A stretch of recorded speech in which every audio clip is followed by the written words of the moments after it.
Hello, YouTube. This is Mr. and Mrs. New America Now.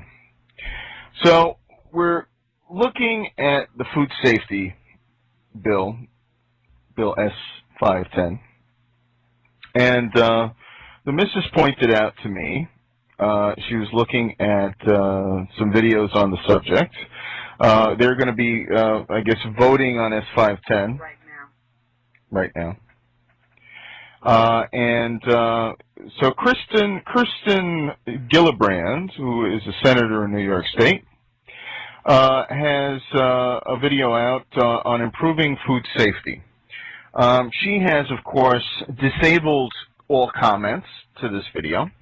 So obviously this particular senator in New York State is not interested in the opinions of the people of the United States who will have to deal with this law once it apparently is going to get pushed through, whether we want it or not. You know, obviously there's a lot of small farms that don't want this done. There's a lot of folks like myself that don't want this bill to be passed. But I have written to our senators, and with my dissent on this issue, and I get a letter back from Schumer because we're in New York State, and Senator Schumer says, "Thank you for supporting this legislation," when I in fact sent a letter saying how much I hated it in a very respectful way.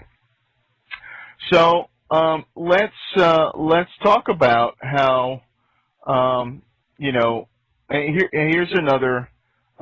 Secretary Sebelius also has a video about improving food safety.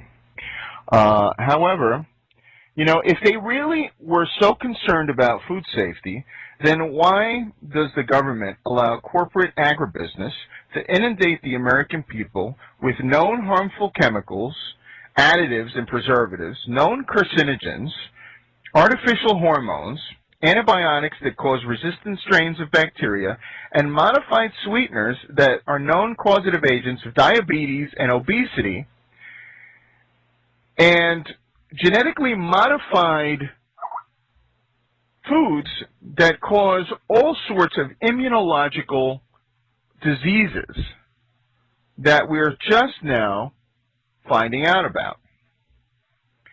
But they would rather harass small farmers that have been bringing high-quality food to America's table since the first Thanksgiving.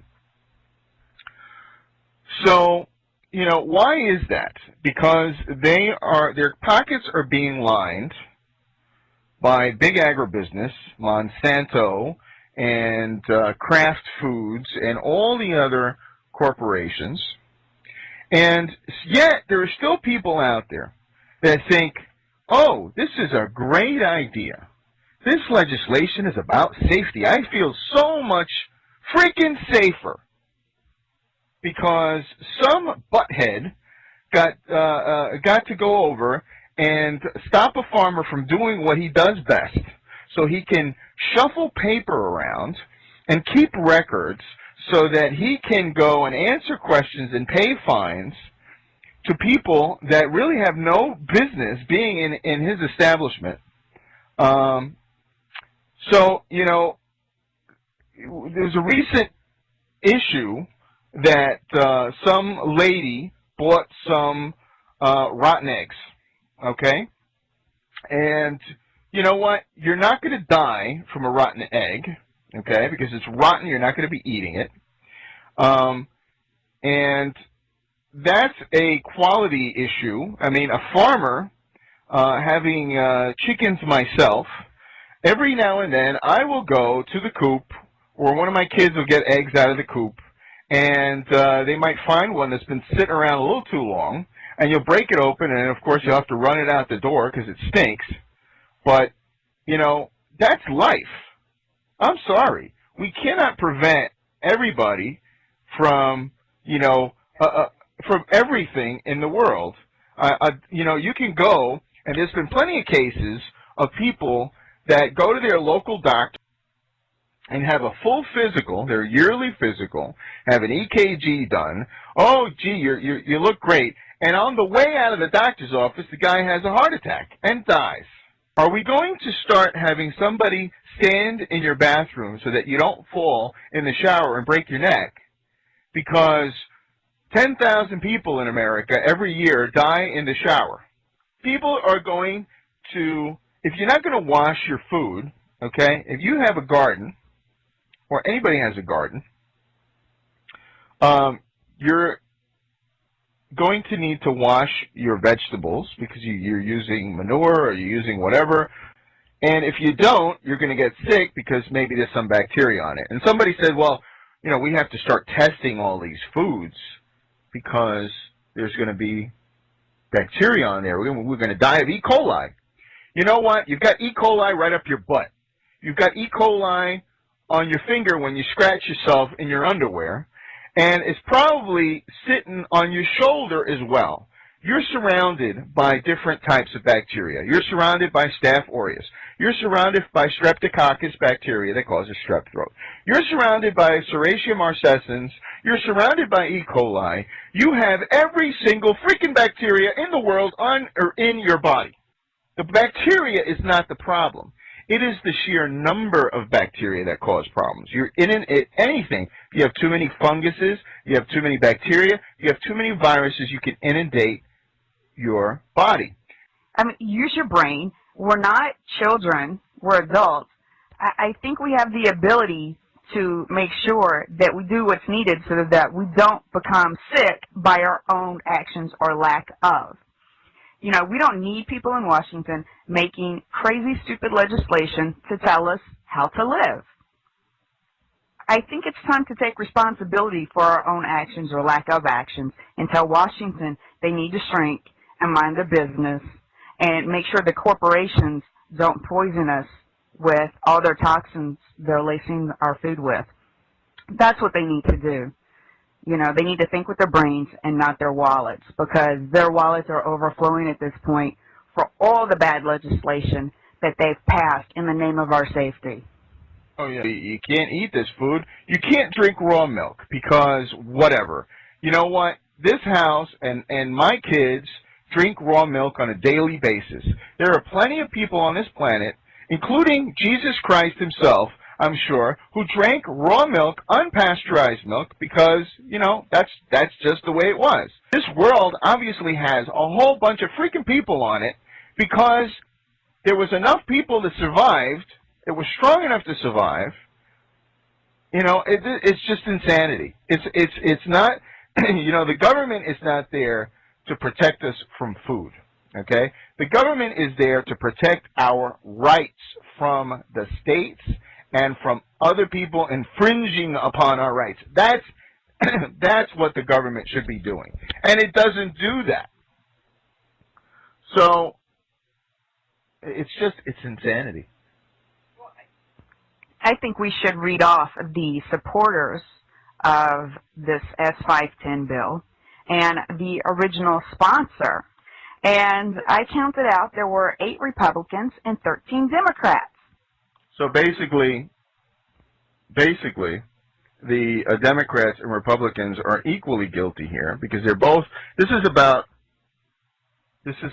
control. This is about This is not about food safety because you know, like I said, if they were really concerned about food safety, they would stop all of the dangerous things that go into our food. Why do you think Americans are obese today? Because they have put some things in our food that keep us eating. It keeps making us hungry, you know. And on that point, I want to mention there are people that have been unemployed and on food stamps, and they go to pantries.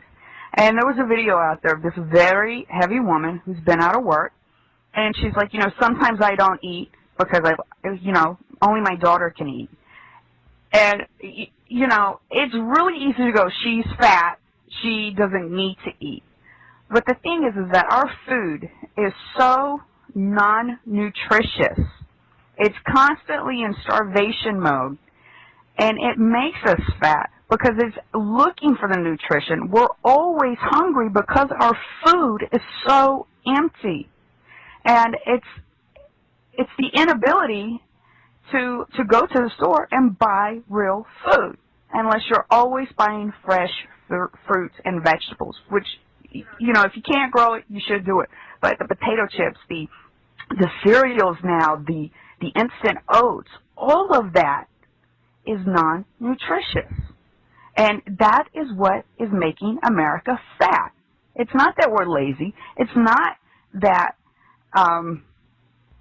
it's just the fact that the food is so toxic and non-nutritious. And I want people to realize that. That's why you're fat, is the food that you're eating, the quality of food. These people are trying to control your ability to grow and sell food amongst each other, okay? So when the collapse actually happens, okay, when people can't afford to buy food, and you'll see another video from us about a newscast from yesterday that we captured, and you will see that that we as a people are going to need to be able to trade in food and not need a license to be able to sell eggs to my neighbor because they won't be able to afford squat because of what the government has allowed the Federal Reserve to do to our freaking people. Okay, so that's our take on it. And well, I just wanted to say that the newscast said put aside 20% in order to buy the staple foods: eggs, milk, cheese, bread, meat. Ring a bell, you know. So I think it's going to be a little bit more than 20%. And now with winter on the way, you're going to have to be. Are you going to stay warm, or are you going to eat your food? Well, which one? You know what I say? When there's not enough food around, let's go, and all these people on this list, we're going to eat them. Okay? Barbecue sauce makes everything taste yummy. With a little barbecue sauce, okay? We're going to get like those soccer players in South America trapped in the Andes Mountains. All right, so that's our take. Join us on our radio show on thewatchman.fm on Saturday and Sunday. Check us out. Bye.